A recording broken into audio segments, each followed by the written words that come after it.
Pawan Kalyan always headlines ఇస్తూ ఉంటారు. తాజాగా ఆయన తన పోటీకి సంబంధించి డబ్బుల పంపకం గురించి జనసేన సీట్లు గెలుపుకు సంబంధించి కొన్ని కీలకమైన కామెంట్స్ చేశారు. అవిందాం. ప్రజాస్వామ్యంలోకి నేను ఒక ఎమ్మెల్యే అయితే రాష్ట్రానికి మేలు తప్ప అది ఎవరికి హాని కాదు.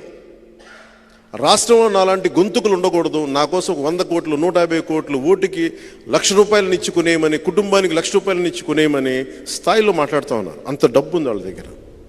ఎక్కడి నుంచి వచ్చింది ఆ డబ్బు? నేను ఒక్కటే కోరుకుంటాను, నిజంగా తల్లి దీవెన కనుకే ఉంటే నాకు మీ అందరి ఆశీస్సులు ఉంటే మనిషికి 1,00,000 పంపించినా 1,00,000 పంచినా అది పనిచేయదు. జనసేన గెలుస్తుంది, పవన్ కళ్యాణ్ గెలుస్తుంది.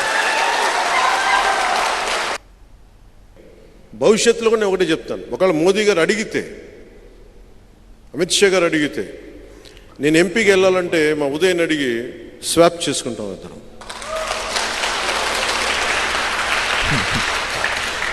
ఈ రోజున మీకు అందరికీ ఇది మాట ఇస్తున్నాను, పిఠాపురం ఎమ్మెల్యేగా నేను పోటీ చేస్తున్నాను.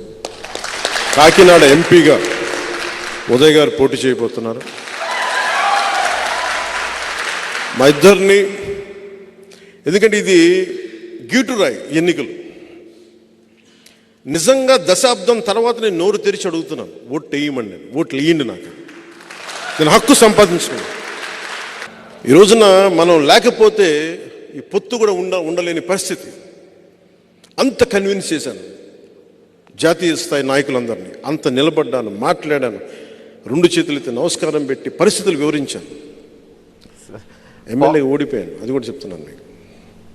ఓడిపోయి కూడా నాకు ఇష్టం నా నేల. మన బిడ్డని, మన నేల తల్లిని మనం కాపాడుకోకపోతే ఎవరు కాపాడుకుంటారు? పవన్